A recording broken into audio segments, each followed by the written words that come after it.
A lo largo de todo el día de hoy, hemos podido ver que un gran error del sistema de salud en México ha sido hacer el conocimiento médico piramidal y enajenarlo.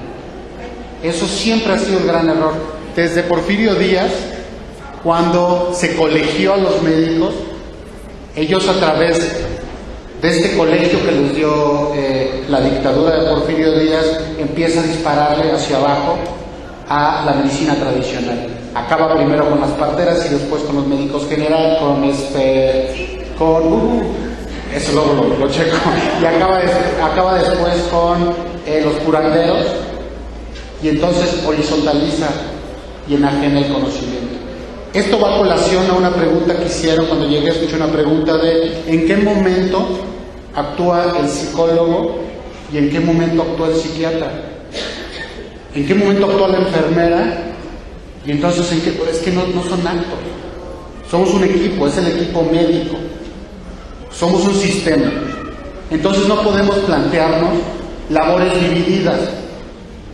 Porque yo no soy nada sin el trabajo de la enfermera. Y no lo puedo hacer. Yo no tengo el alcance que tiene una trabajadora social.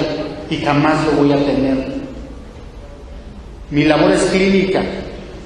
Y es una de las grandes discusiones. Mi labor es clínica, no administrativa. Entonces, mi labor se pondera y se articula con la de todo un equipo.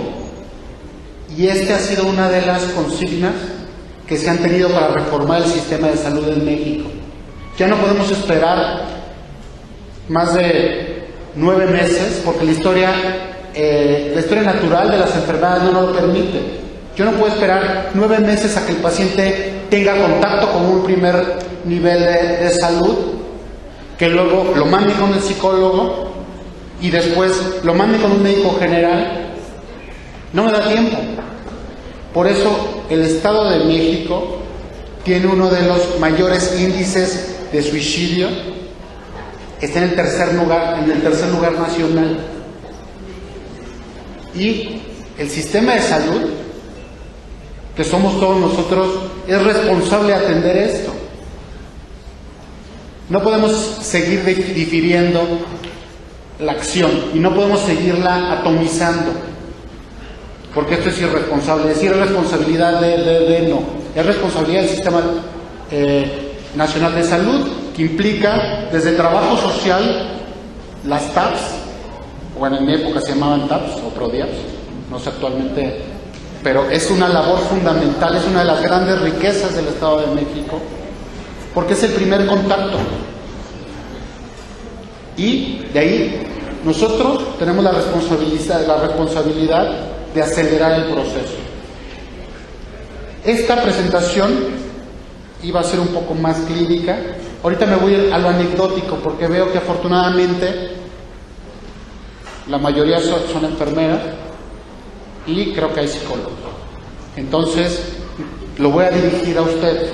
Vamos a sacar todo lo que iba a médicos generales y entonces vamos a abordar la importancia de su papel dentro de el fenómeno del suicidio en el Estado de México y particular en mi anecdotario personal.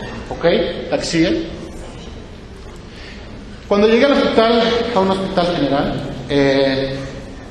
una de las primeras interconsultas que me solicitan es por una paciente que había tenido un intento suicida muy grave, había ingerido un medicamento que se llama naproxeno, se le retiene porque tiene sangrado del tubo digestivo alto, se le retiene en el servicio de urgencias, me piden interconsulta, la paciente dice claramente, saliendo de aquí, yo me voy a lanzar por un puente, háganle como quieran.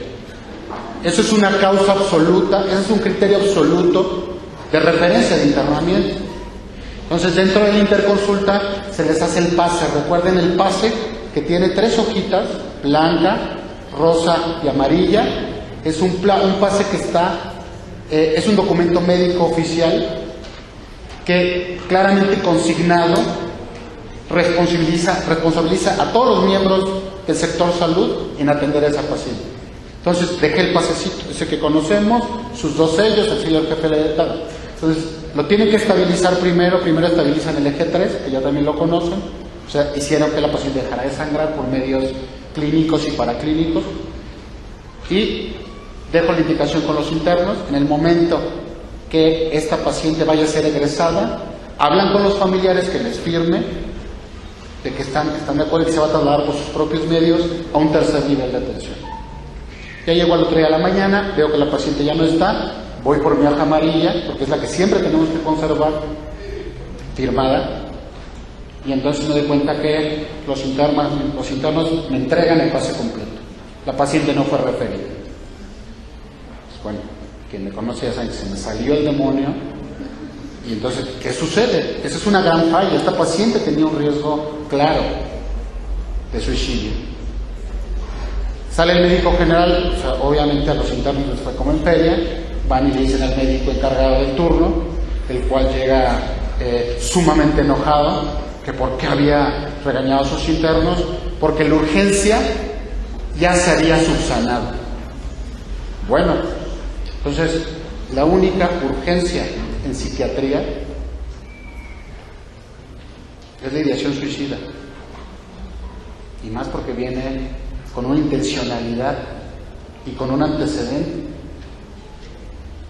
Independientemente de dónde estemos, la única urgencia en psiquiatría es aquella que pone, independientemente de la causa, la vida del paciente en riesgo o la vida de su alrededor en riesgo. ¿Ok? Esto se habla con el director, llega con el director, con la jefa de enseñanza, y bueno, nos empezamos a dar cuenta que esto era un fenómeno, que esto estaba sucediendo, que al paciente suicida, como tal se le denominaba, no estaba siendo atendido. Entonces, ¿qué está sucediendo? En segundo nivel de atención, que tanto médicos como enfermeras, que tanto internos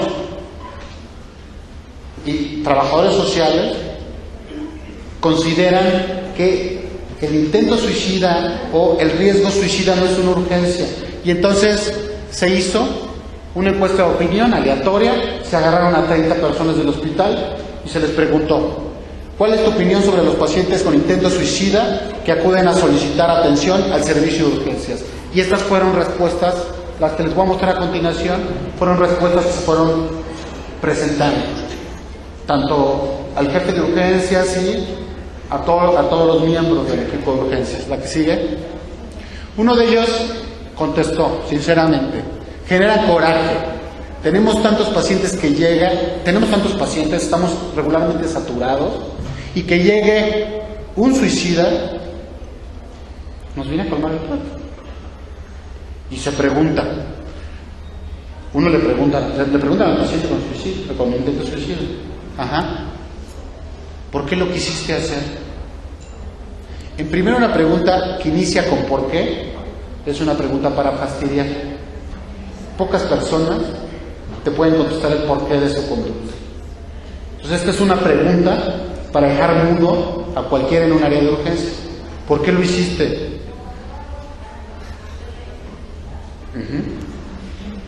No tienen razones.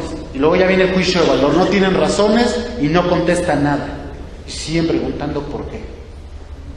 Esto pone al médico y al personal de salud frente a un fenómeno que no comprenden.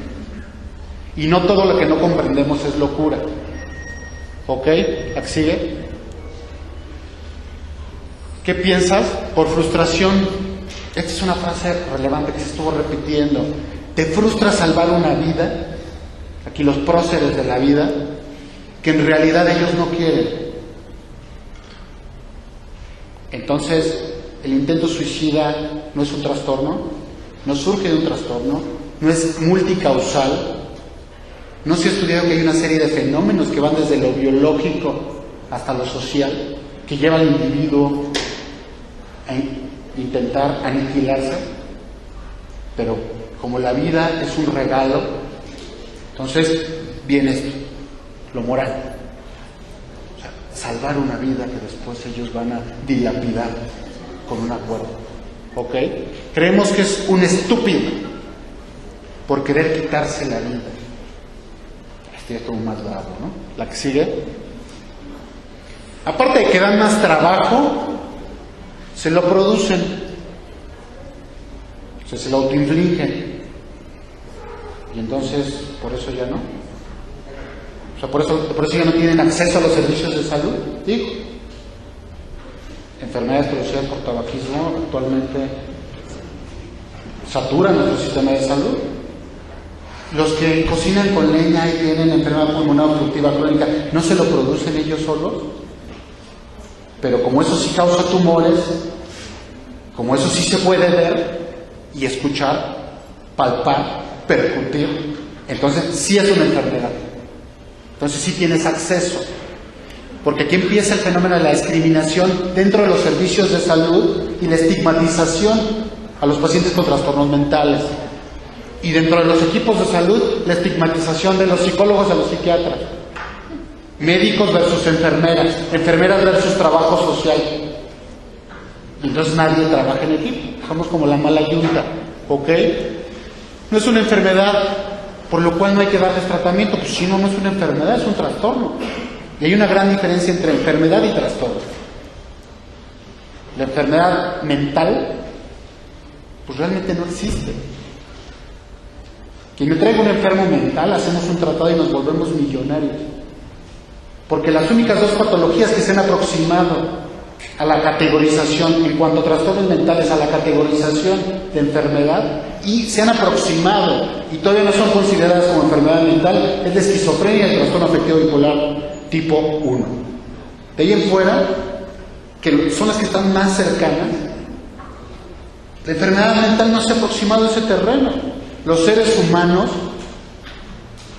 somos entidades muy complejas. Por nosotros cruzan fenómenos culturales, biológicos, de todos los tipos, socioeconómicos. Por ejemplo, esta situación de la inseguridad en México es un fenómeno que produce desde una colitis nerviosa hasta aumento en la prevalencia de infartos después de los 40 años. Aumenta el tabaquismo, se ha visto, aumenta el alcoholismo en algunas zonas. ¿Cómo vamos a reproducir estas condiciones para enarbolar la enfermedad mental como algo acabado? ¿Ok? Por eso no hay forma de darle tratamiento. Si yo no comprendo qué estoy viendo y me pongo frente al paciente y le empiezo a preguntar ¿por qué? Seguramente no voy a encontrar qué hacerle. Y ante esa frustración, los deposito en la calle y ya no es mi problema. Y entonces se repite el fenómeno de la estigmatización y la discriminación del paciente psiquiátrico en primero y segundo nivel de atención. ¿Ok? La que sigue. Creemos que está repetida. Es que me impactó demasiado. ¿Ok? Riesgo suicida. ¿Cómo se evalúa el riesgo suicida? Este es un gran conflicto, porque de repente le damos mucho valor al método. Llega un adolescente con heridas dermoepidérmicas y como son heridas que no ponen en riesgo su vida, seguramente está queriendo chantajear.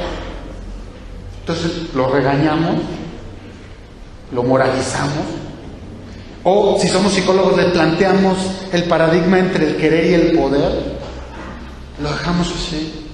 Si somos TAPS, también le damos friega y se va. La enfermería también. O sea, todos, al perro flaco se le acumulan las pulgas, algo así. Todos con los pacientes con riesgo suicida descargan sobre su vida. ¿Ok? Entonces, ¿cómo se evalúa un riesgo? ¿Cuáles son los criterios? No hay una división entre la labor del psicólogo y la labor del psiquiatra. Y vamos a ver por qué la que sigue. Tenemos que observar los patrones conductuales. El introvertido, ansioso, agitado, aislado, depresivo, desesperanzado, el paciente es agresivo, es violento, caótico e impulsivo, y el que tiene insomnio, que es anhedónico y constantemente fatigado. Todos estos patrones conductuales no son evaluables, no se preguntan. ¿Pero por qué no tienes ganas de hacer nada? Se observan. Y si yo observo algunos de estos factores de riesgo en un paciente que está internado, en un paciente al que le estoy dando consulta, lo que se ve no se juzga. En ese momento ya no es necesario continuar la entrevista y me pongo a hacer una referencia. ¿Ok? Primero empezamos a observar. Si el paciente está indiferente, no es una agresión personal. Está sufriendo un trastorno mental. No lo tomes personal, no todo tiene que ver con nosotros.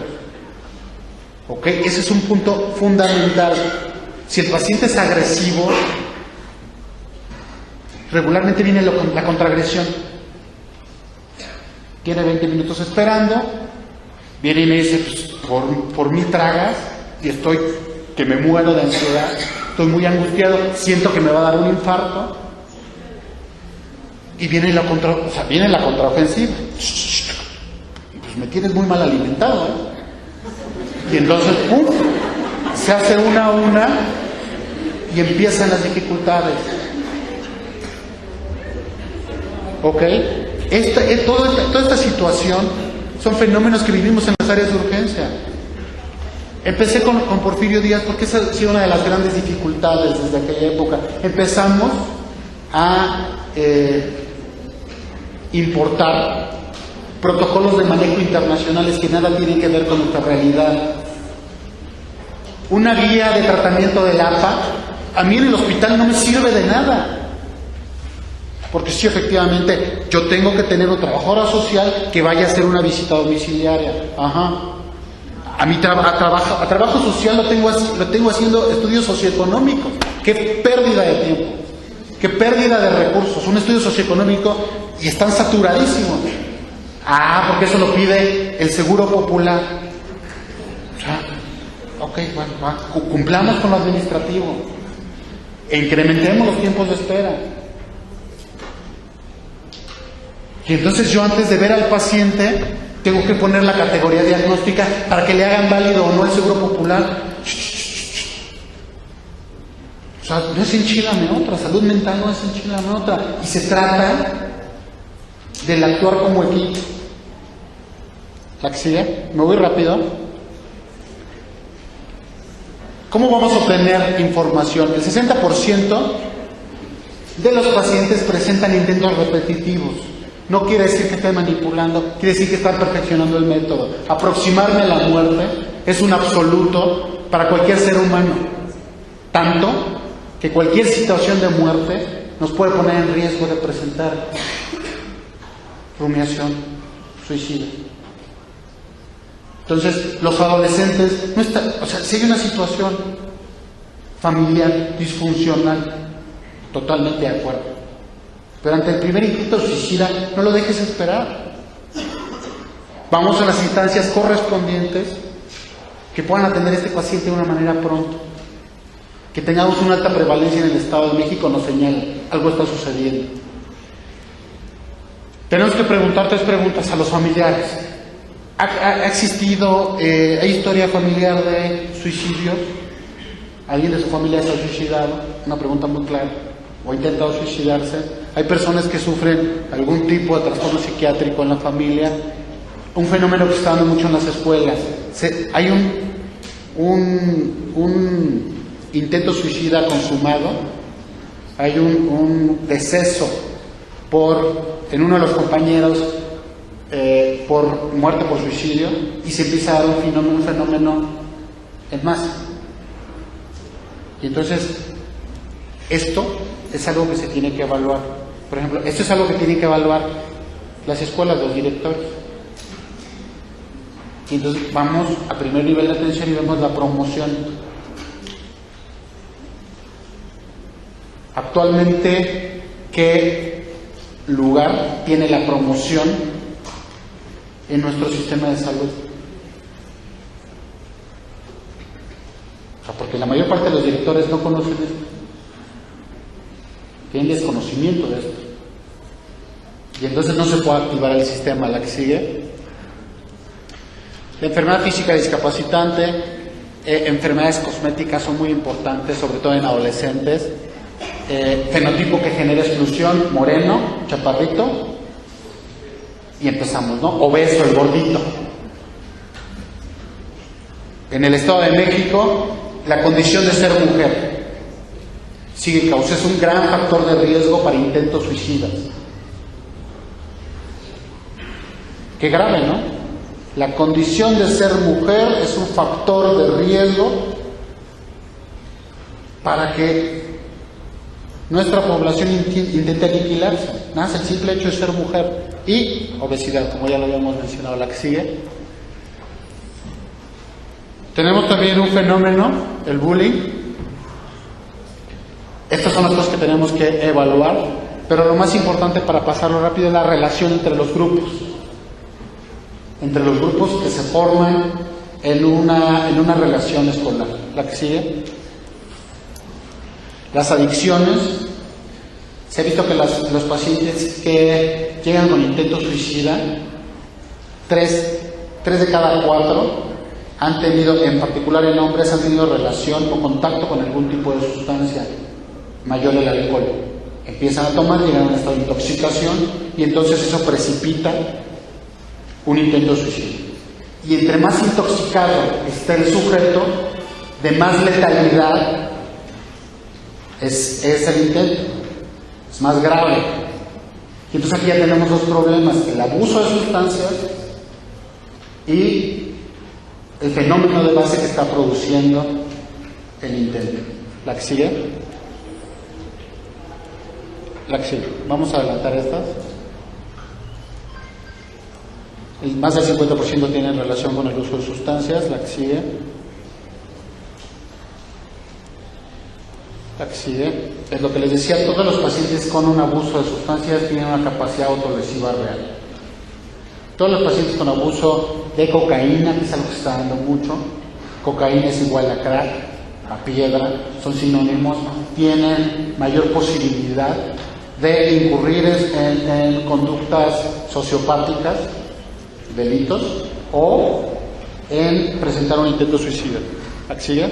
La violencia familiar es un grave factor de riesgo para el intento suicida. Piensen en un adolescente con una familia caótica.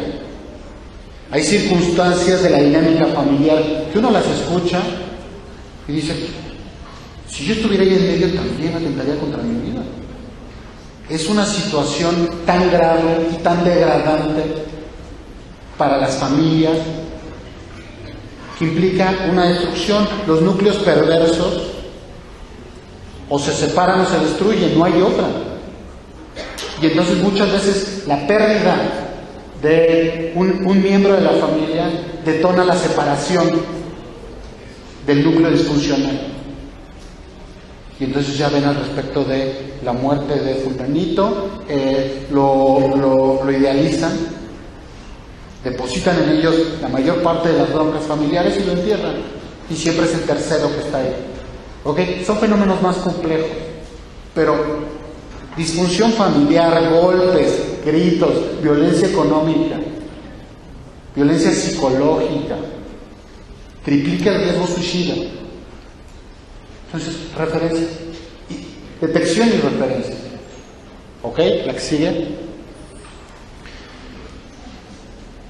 La que sigue. La que sigue. Es algo muy importante.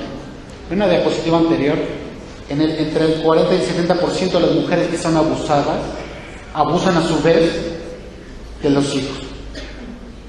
Es una situación también jerárquica en cadena. Y este fenómeno, la cola de este fenómeno, se ha visto de dos tipos. O identificas a la mujer que está en riesgo, la violencia de género, la violencia contra la mujer, o identificas la violencia infantil y te van a salir una serie de víctimas. En el fenómeno de la violencia familiar, todos son víctimas. Es difícil diferenciar el papel del agresor al papel de la víctima. Curiosamente, se va mucho hacia una relación de poder. Entre menos poder se tiene dentro de una asociación, menos son los recursos para enfrentar esto. Y entonces los grupos desprotegidos son aquellos que nos llegan a las áreas de urgencia, mujeres que son golpeadas repetidamente y que de alguna u otra manera ocultan el fenómeno de la agresividad o de la violencia física porque creen que la merecen. Y se han hecho estudios dentro de la dinámica familiar que si no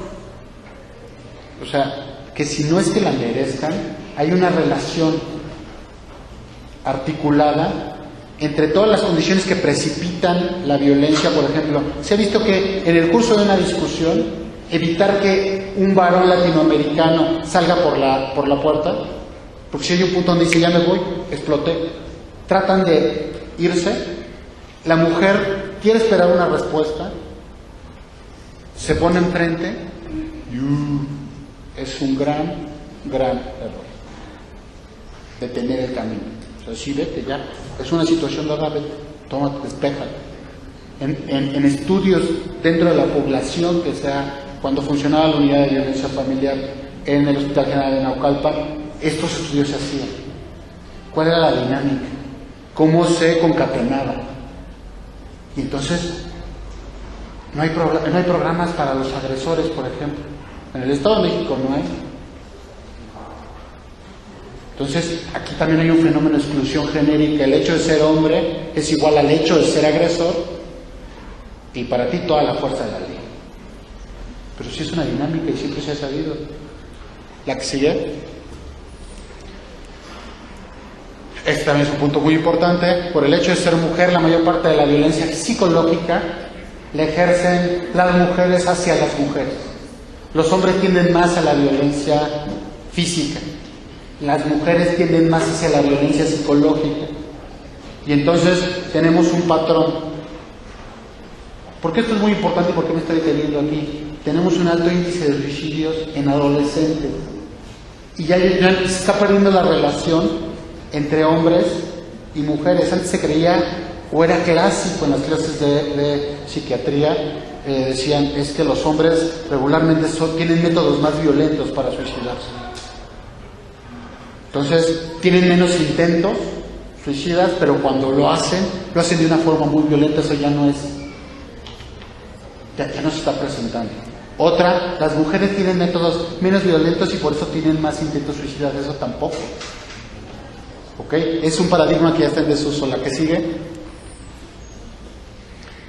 La que sigue. Vamos a adelantarla, porque eso ya nos va a dar tiempo. La que sigue. Tenemos un sistema neuronal. Voy a pasar esto rápido. La enfermedad, los trastornos mentales no causan ronchas, no causan tumores. Son a nivel molecular. Como dijo la doctora que me precedió, no se quitan echándole ganas. No se quitan con buenos deseos y con un día soleado. ¿Ok? Ni con abracitos. Son fenómenos moleculares que se albergan en la neurona. La neurona está dentro del cerebro, ¿ok? Entonces, dentro del cerebro está cualquier marco al que tú te adscribas. Ahí está el inconsciente, el yo, el ello y el superyo. No yace en el corazón, al menos todavía no sabemos si yace en el alma. No se ha podido replicar esos estudios. Yace en el cerebro. Y por lo tanto, se tiene que atender de manera grupal. ¿La que sigue? Se han hecho estudios donde se han visto que hay una hipofunción cerebral en pacientes suicidas o con intentos suicidas en estas áreas de la corteza cerebral por estos problemas moleculares que es una enzima que regula el voltaje neuronal. Los estudios que le estoy mencionando están siendo replicados. ¿Qué quiere decir? Que se presenta tanto en población alemana como japonesa, como china, como del Hospital General. Son estudios que ya se pueden replicar. La que sigue. Se ha visto que esta serie de genes están asociados con alteraciones de la corteza prefrontal, y esto nos lleva a que haya sujetos más proclives a intentar un evento suicida que otras poblaciones. La que sigue. Se ha asociado con estas áreas y se ha podido replicar. La que sigue. Y miren, todo esto se ha podido replicar en más de 3 muestras, que son situaciones de asociación genética, donde ya se ha visto el gen que favorece, no es una enfermedad, aumenta la vulnerabilidad, hace a los sujetos menos resistentes al estrés, menos resistentes a la frustración, más impulsivos, y entonces pueden acceder a ciertas conductas que los ponen en riesgo. Si asociamos una vulnerabilidad genética a un problema familiar, a vivir en Ecatepec, entonces vamos aumentando la posibilidad de cometer suicidio. ¿Cómo se previene? Vamos quitando factores de riesgo. Así de sencillo. La que sigue. La que sigue. Entonces tenemos la definición de suicidio. La definición de suicidio es muerte autoinfligida. Evidencia explícita o implícita de la que las personas buscaban o deseaban morir. Implícita o explícita. Por ejemplo, una carta es muy explícita, ¿ok? Pero es implícito preguntarle a los adolescentes, llegan y les ponen el diagnóstico de intoxicación. Intoxicación por ácido acetilsalicílico, claro, porque creen que el ácido acetilsalicílico no hace daño, y es de la aspirina, es de las sustancias más tóxicas que existen. Entonces de repente se tienen eventos impulsivos donde el sujeto toma una serie de pastillas, las ingiere y ¡pum! Resulta que sí hay enloquecido. Entonces eso es algo implícito. Los blisters, ¿cuántos blisters se encontró? Donde vienen guardadas las pastillas. ¿Cuántos se encontró? No, pues 15. Entonces, pero tomó carbonato de calcio. Es obvio que el método no implicaba un riesgo de muerte, pero el hecho de encontrar 15 blisters es una evidencia implícita de que el sujeto buscaba morir. La que sigue. El intento suicida es una conducta autolesiva sin consecuencia fatal, o sea, los sujetos no mueren acompañado de evidencia implícita o explícita de la que la persona quería morir. La que sigue. Ideación suicida es un pensamiento y la sensación subjetiva y deseo de no querer estar vivo. ¿Tienes ganas o has pensado que sería mejor dormir y no despertar jamás? Sí.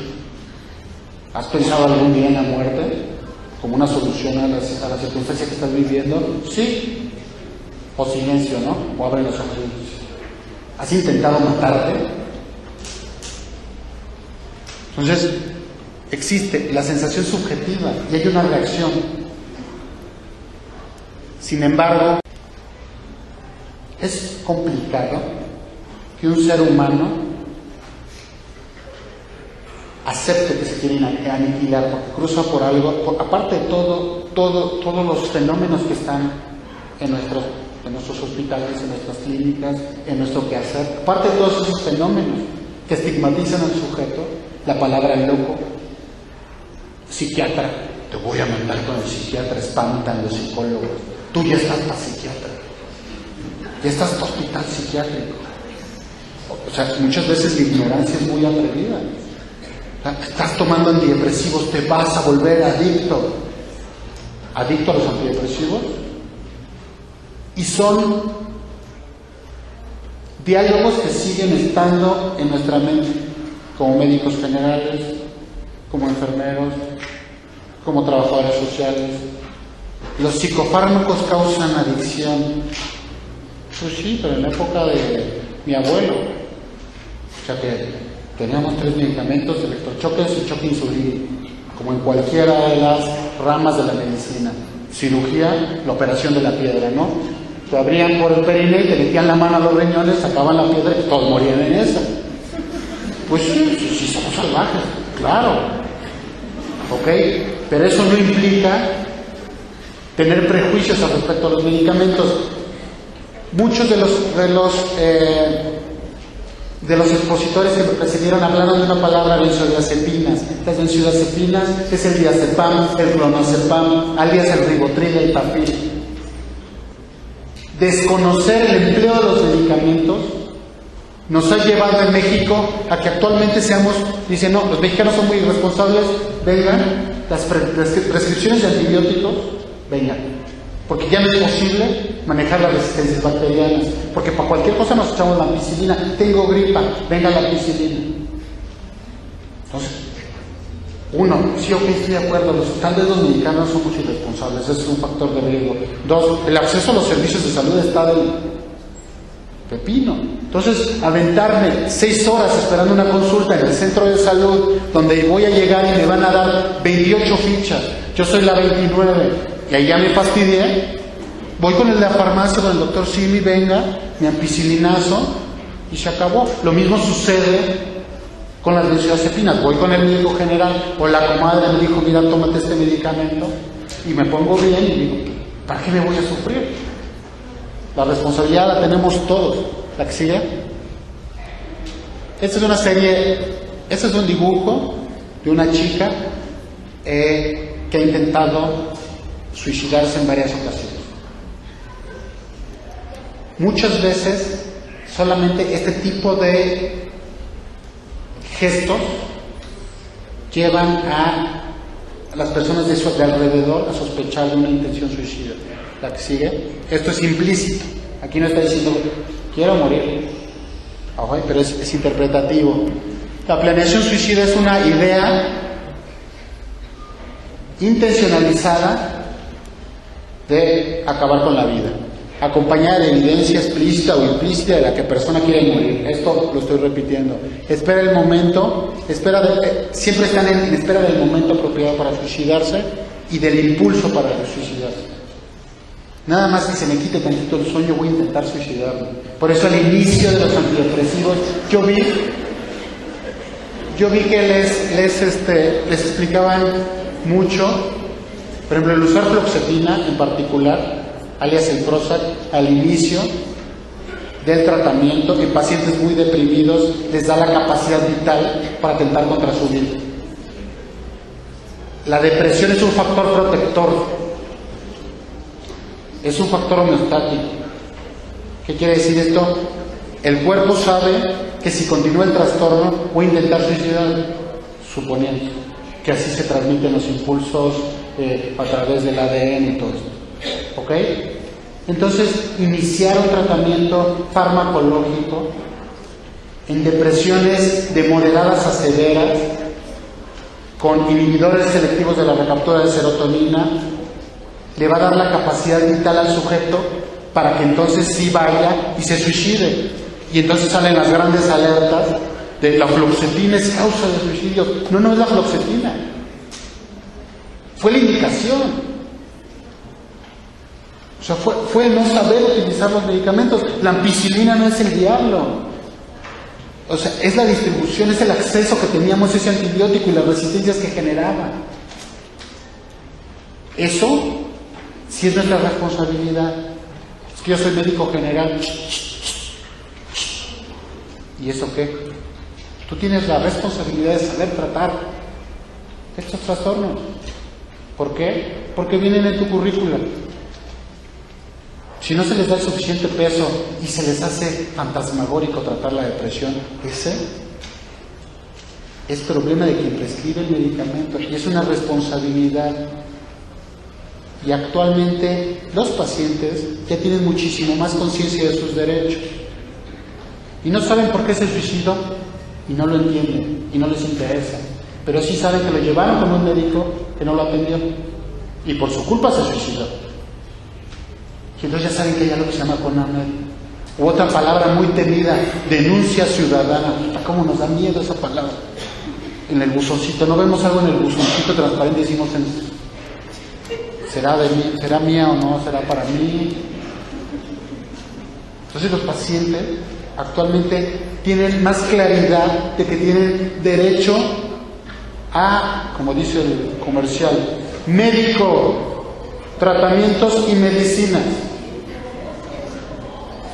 Yo no sé, pero a mí me dijeron médico, tratamiento y medicina. No sé cómo le haces farmacia.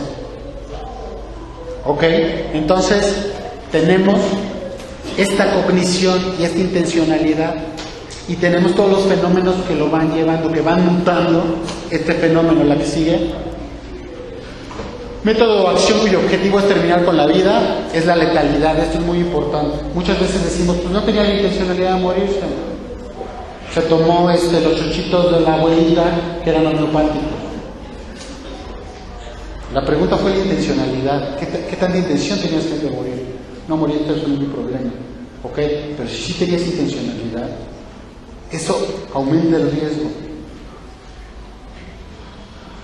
Ahí también se presenta en los servicios de urgencia personas que se tomaron 4 aspirinas y creyeron que con eso iban a morir. Y esa misma persona con 4 aspirinas que nada más quería chantajear. La labor como encargados del área de urgencia o encargados de unidades no es diferenciar una a la otra. Es integrarlo, integrar una nota y referirlo. ¿Ok? La efectividad del método no se basa en la expectativa se basa en la expectativa del paciente y no en criterios médicos o mecánicos. Una cuerdita, esta es clásica. O sea, llegan los pacientes al área de urgencia, la cuerda no resistió el ahorcamiento y el clásico comentario: la próxima te das aquí. Son comentarios así. A la próxima que te quieras matar, ante la frustración de no entender, agredimos al paciente y le damos el método. Lánzate de un puente, ahí sí te mueres. Genio, ya no vamos a volver a ver a ese paciente porque salió y se lanzó de un puente y sí se mató. Entonces, ante más frustración tenga como médico, como enfermera, ante más frustración tenga como trabajador social, como recepcionista, ante un paciente con ideación suicida, es mejor quedarme calladito. Porque lo que yo siento no tiene que ver con el paciente, ni con su mundo, ni con las razones, tiene que ver conmigo. Si yo me estoy sintiendo enojado, frustrado, mejor me quedo callado y me pongo a hacer lo que sí me compete, una nota. Es la octava vez que lo repito. Un pase de referencia, 90. ¿Ok? La que sigue. Hay que diferenciar de las conductas autolíticas. Las conductas autolíticas no tienen intencionalidad de morir, de muerte, pues. Pero sí son una manera en la cual disminuye la ansiedad. La que sigue, y es algo que estamos viendo mucho, y entonces también es motivo de referencia. Por ejemplo, nadie intenta suicidarse 400 veces, pero sí lesionarnos por la forma en la que está constituida nuestra columna, nuestra médula espinal, y la forma en la que se entrecruza. El cuerpo te intercambia el dolor psíquico, el sufrimiento psíquico, por el dolor físico. Y entonces lesionarte disminuye el dolor físico. Por eso hay niños muy peleoneros, ¿no? Son personas muy ansiosas. Dicen, no me interesa, golpéame, hazme existir, porque yo siento bienestar cuando me están golpeando. Eso suena a violencia, ¿no? Violencia intrafamiliar. Si hay una sensación de alivio, porque el dolor, si nos pusieran a elegir entre dolor físico y dolor psíquico, ¿qué escogerían? Para el cuerpo son iguales. Para el cuerpo son lo mismo, para el cerebro son lo mismo, se viven igual. Es la experiencia de que voy a morir, de que estoy siendo aniquilado, de que algo sucede. ¿La que sigue? Ya voy a terminar, es una película, se la recomiendo. ¿La que sigue? Los gestos suicidas son conductas impulsivas cuyo objetivo es terminar con la vida. Por ejemplo, manejar ebrio. Morir en un accidente automovilístico es mejor visto que morir por suicidio. Es tu cuarto accidente. Son pacientes frecuentes en el área de urgencias. Entonces, estos son gestos suicidas. Y la efectividad del método se basa en la expectativa del paciente. Yo creí que lanzándome una barranca iba a morir. Es una paciente, por ejemplo. No se murió, llegó lesionada. Entonces, eso En base a todas las conductas, a la evaluación de la conducta, a la evaluación de las respuestas, a todo lo que hemos hablado de los factores de riesgo, se clasifica como un gesto suicida, y entonces tenemos que poner foco en la evolución de esa paciente, la que sigue de ese paciente. O sea, con esto voy a concluir, la plática continuaba, voy a concluir con esto, ¿ok? La evaluación se basa en la impulsividad o la planeación, ambos son muy peligrosos. Si luego de manera impulsiva lo estoy planeando, eso es muy peligroso. Intervención del acto o solicitud. ¿Qué quiere decir esto? Muchas veces los pescan con la mano en la masa, acomodando la cuerda. ¿Ok? Esto también es un gesto, hay que atenderse. Momento en el que solicita la ayuda del paciente, si le está solicitando o no le está solicitando. Si tiene factores como los que mencionamos al principio. Si es un adolescente con acné, obeso y sufre bullying, ¿no? ¿Ok? Ingesta de alcohol o otras sustancias. ¿La que sigue? La ansiedad es un factor de riesgo muy importante. ¿La que sigue? Y la desesperanza. ¿Ok? Si me pidieran algo como conclusión, mira, ¿qué quieres que se lleve el auditorio? Lo primero es que somos un equipo. Y el equipo va desde quien recibe al paciente, el poli, como les decimos, que muchas veces bloquea el acceso a los servicios de salud. O sea, es la cara de nuestros servicios de salud, es un poli que dice así. O sea, ¿a dónde va? Pues, ¿a dónde? Al hospital, y no estoy aquí por gusto, campeón. Pues nada más, entras tú solo, tu familiar se queda afuera. Desde ahí empieza nuestro contacto. Desde ahí empieza la gran labor, y lo subrayo, la gran labor de las TAPS o las PRODIAPS en el Estado de México. Desde ahí empieza nuestro sistema, y muchas veces como médicos decimos, a ver, ¿cuántos hemos visto la carta de nuestras familias? ¿Cuántos estamos de la epidemiología, de nuestro horizonte epidemiológico? ¿Cuántos nos detenemos a ver la pirámide etaria que nos obligan a hacer en el internado, en el servicio social? Decimos, ¿cuántos hemos visto? ¿Cuántas mujeres? ¿Cuántos hombres? ¿Cómo se va a comportar nuestra población? Puede tener EDAs, IRAS, que me recordaron hace un momento, ¿ok? ¿Cómo se está comportando? ¿Para qué me voy a preparar? ¿En qué me tengo que actualizar?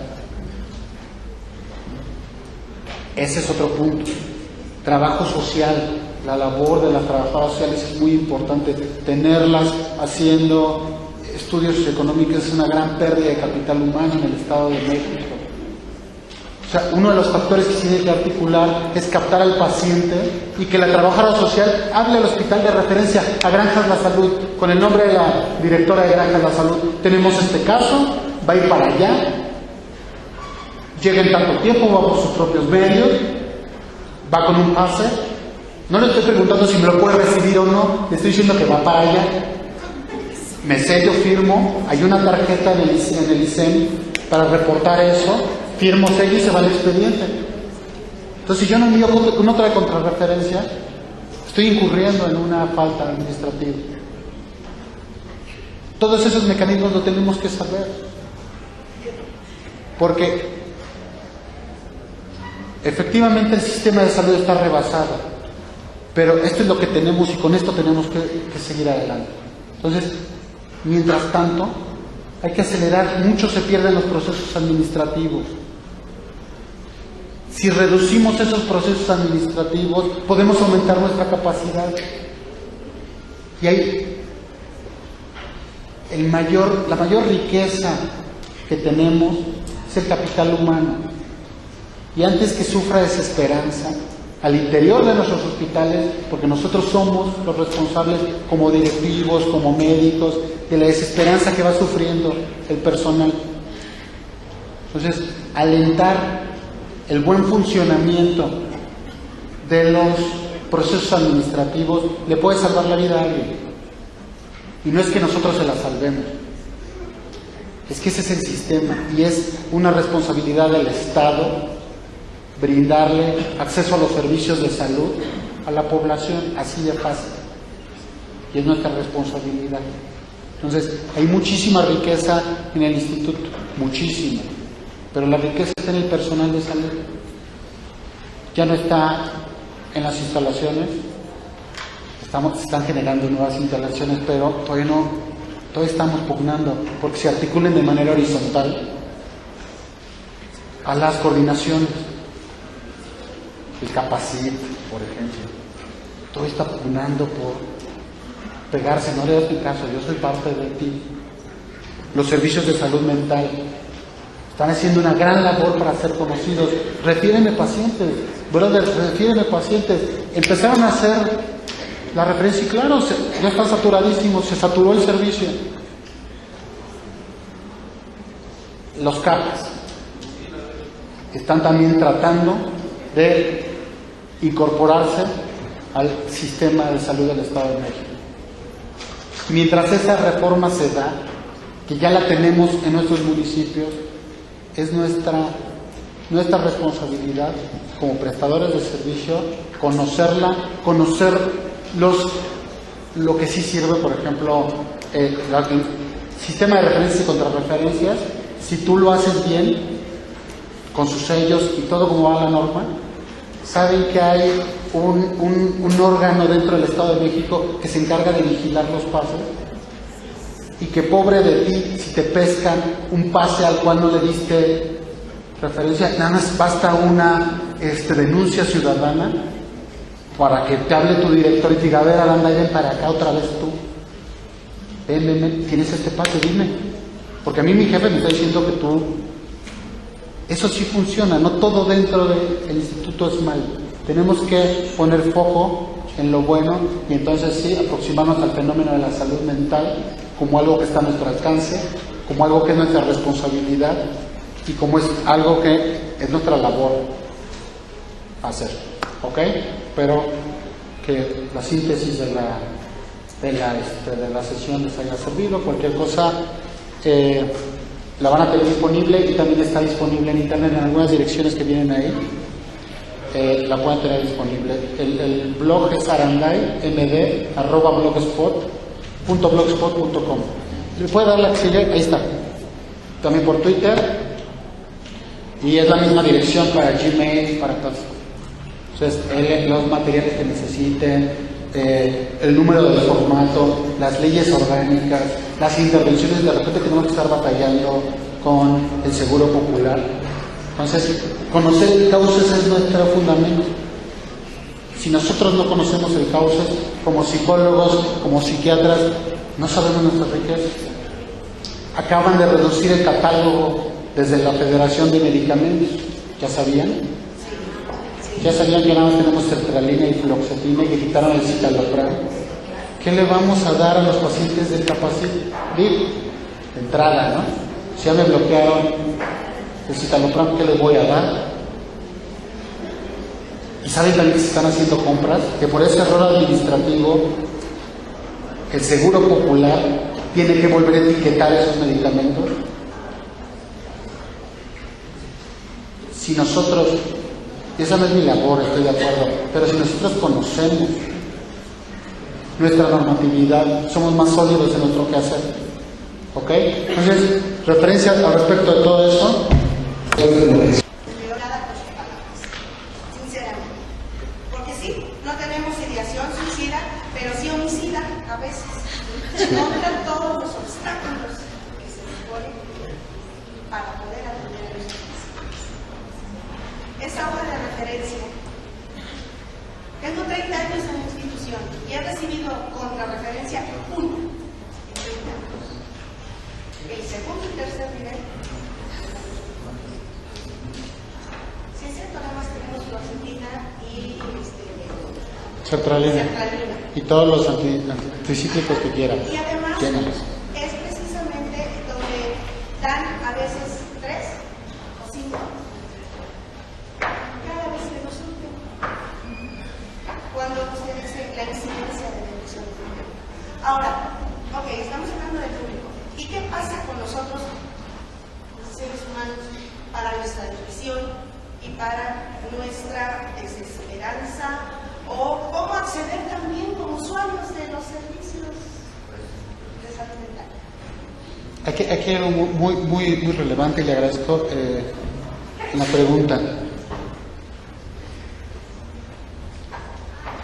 Como servidores públicos tenemos una ley orgánica que determina nuestras funciones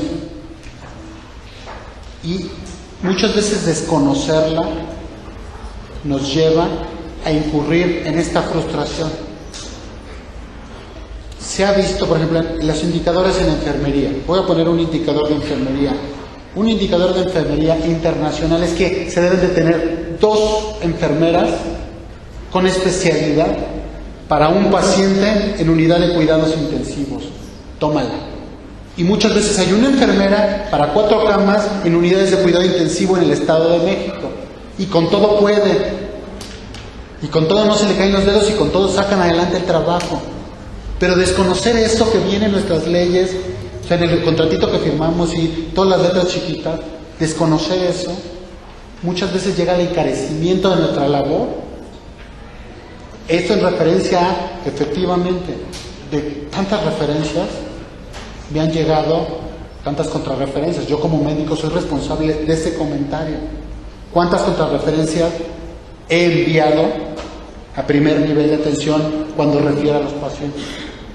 Muy buena pregunta, es muy buen indicador. O sea, trato y cuándo contrarrefiero, porque no, o sea, en base a estas reuniones que tenemos, en base a bajarle tantito a los grandes especialistas o las grandes especialidades de la medicina, ya nos dimos cuenta que hay que bajarle 3 rayitas y que hay que colegiar, que no tenemos, o sea, que es un dato de inseguridad enajenar el conocimiento. Entre más alta es la especialidad, más se tiene temor porque menos cosas sé. Como ya nada me sé, depresión, ansiedad, ya se me olvidó, hipohipertiroidismo, pues me siento inseguro y enajeno el conocimiento. Entonces nadie puede dar antidepresivos si no lo mandas con el psiquiatra. No, hay que conocerlo, es muy sencillo. Hay miles de escalas que les dieron, que mencionó el doctor Santos, que son de fácil acceso, cualquiera son test, los puedes revisar y fácil. Regreso a la pregunta, efectivamente. Dentro de los servicios de salud, nosotros también sufrimos demasiado. Se llama burnout o síndrome del quemado. Y entonces, entre más cansado, fastidiado esté alguien del sistema, más tiene tendencia a desarrollar trastornos y a seguir contraagrediendo. Estos fenómenos de agresión son el experimento de la cajita de ratas. Entre más ratas hay en una cajita, se canibalizan más. ¿Ok? Entonces, también es nuestra responsabilidad dejarle de estar apostando a muchas instancias que nos hacen de repente perder la atención y focalizarnos bien en lo que sí tenemos, en lo que desconocemos pero sí tenemos, en lo que son nuestras riquezas, en lo que es mi labor y el alcance que yo tengo. Aproximarte, trabajar en equipo con una trabajadora social. Yo puedo hablar con el hospital, es impresionante, esas guiadas sí funcionan. Llegas a trabajo social y dicen, puta, qué bueno, doctor, y te refieren pacientes y están, y oiga, fíjese, te sellan en automático, excelentes. Por ejemplo, las cajeras tienen una sensibilidad de, oye, mira, el paciente viene muy mal, le tengo que referir, ¿qué te parece si le cobramos rápido? Sí, claro, doctor. La farmacia, procesos que si los llevamos a burocratizar y yo no paro mi trasero de mi silla y le hago la receta y yo a cumplir, vete a la fregada. O sea, favorecer y facilitar todo eso va generando células de salud de los cuales los beneficiarios somos nosotros. Pasamos más tiempo en nuestro trabajo, les guste o no. Entonces, la responsabilidad de los ambientes es nuestra, de nadie más. Y comprender estas luchas de inseguridades o de dirimir egos, enfermeras contra internos contra administrativos versus director versus farmacia central, se divorcia la farmacia periférica, esto, reconocer esto y ser propositivos, no a nivel de reconocimiento sino a nivel de nuestra labor, de acelerar, de disminuir los tiempos de espera, es mi responsabilidad. O sea, de ser tolerante.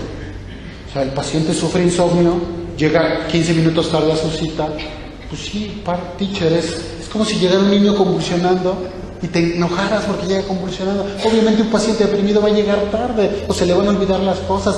Bájale, no es personal. Eso te va a implicar, sí, 30, 40 minutos más. Ok, réstale el desayuno, hombre, de ahí saca ese tiempo. Entonces es satisfactorio. Y esa es la reforma a los servicios de salud. De ahí viene la reforma ya no cayó. ¿Ok? Bien.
No, mira, qué bueno que lo mencionas. Uno, voy a tratar de ser muy puntual.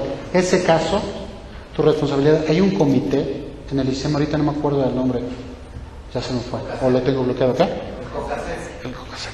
Ajá, que se encarga de referencia y contrarreferencia. Eso lo tienes que llevar, no se trata de perseguir a nadie, ese comité sí funciona, porque dice a ver qué está pasando, atrae el caso y dice, tenemos que mejorar este sistema. Aquí se trabó.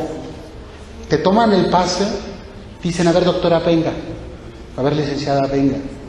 Ajá. Muy probablemente, la mayor parte de los errores, como mencionaba hace rato el doctor, es tristeza profunda. Eso es nuestra responsabilidad. O sea, esto que les di, la clasificación que les di, con mucho gusto las puedo enviar, es intencionalidad. No me acuerdo la frase que usó el doctor Santos, tenemos que ser muy pulcros en la forma en la que escribimos, efectivamente. Escribamos a máquina, los invito a escribir a máquina, rescatémoslas. Yo sé que son una pena, pero hay que rescatarlas, hay que revivirlas. Porque llegan los pases, sí me mandan pases, por ejemplo, de muchos centros de salud, pero digo, O sea, yo tengo una letra espantosa, por eso escribo a máquina. ¿Ok? Escribamos, los invito a escribir a máquina. Si me dijeran cuáles son las conclusiones, escribamos a máquina, por favor. Eso nos va a solucionar la mayor parte de las dificultades. 1. 2. Seamos muy pulcros en nuestras notas. Tenemos que entender la normatividad de los pases. Porque si yo estoy, por ejemplo, cuando estábamos en tercer nivel en capacitación, muchas veces no puedes ver al paciente por la saturación. Ves el pase, desgraciadamente así es. Pero si el pase te dice que hay alta letalidad en la ideación suicida, o en el intento suicida, riesgo de un nuevo intento, envío para tratamiento intrahospitalario, subrayo, tratamiento intrahospitalario, te digo qué estoy sospechando, qué estoy viendo y qué es lo que quiero. O sea, quiero que me lo evalúes. Te lo evalúo y te lo regreso. Que ahí fue la bronca del CAPA. A ti te toca, no maestro, te lo estoy refiriendo. Aquí en este caso a lo que quería ir particularizar es, yo capté uno, ya no lo triangulo. Por eso le hablas a tu trabajadora y le dices, a ver, sientas al paciente para ser práctico. Sientes al paciente y le dices, usted me va a esperar aquí. Sientes a su familia, le dices, usted se me va a quedar aquí. Pasas con tu trabajador social, le dices, hay muchísimo riesgo. Habla a Granjas La Salud y le dices que va para allá. Tomas el nombre de quién te contestó, la hora en que te contestó, lo pones en el pase. Si te fijas en el pase es quién aceptó la referencia, y ese paso siempre no ponemos la dirección. ¿Cómo quieres que llegue? Se va a desesperar, va a llegar a Metro Toreo y va a decir, vámonos ya, te juro que no me voy a suicidar. ¿Ok? Entonces el familiar, después de estar toda la mañana atrapado ¿por qué es atrapado en el área de urgencias del Hospital General de Naucalpan, le dice se tiene que ir al Distrito Federal, que es nuestra zona de referencia, no lo voy a mandar a Granjas de la Salud porque no va a llegar, está muchísimo más complicado, es más sencillo, Metro Toreo, de Metro Toreo se me va todo periférico y llega al Fray, llega al Instituto Nacional de Psiquiatría, tienes que conocer los servicios, porque en el Instituto Nacional de Psiquiatría tiene factores de inclusión y de exclusión. Si conoces esos criterios, que hablas al servicio de admisión hospitalaria y te los dicen. Dicen, nosotros aceptamos por las condiciones del servicio, tenemos están en la página de internet. Por ejemplo, en el Nacional, que tienen fama de no aceptar pacientes, el jefe de servicios clínicos hace que funcione el sistema. Quien lo conozca dice, no, pues sí, ¿cómo que no lo vas a aceptar? A ver, doctor, ¿con qué criterios?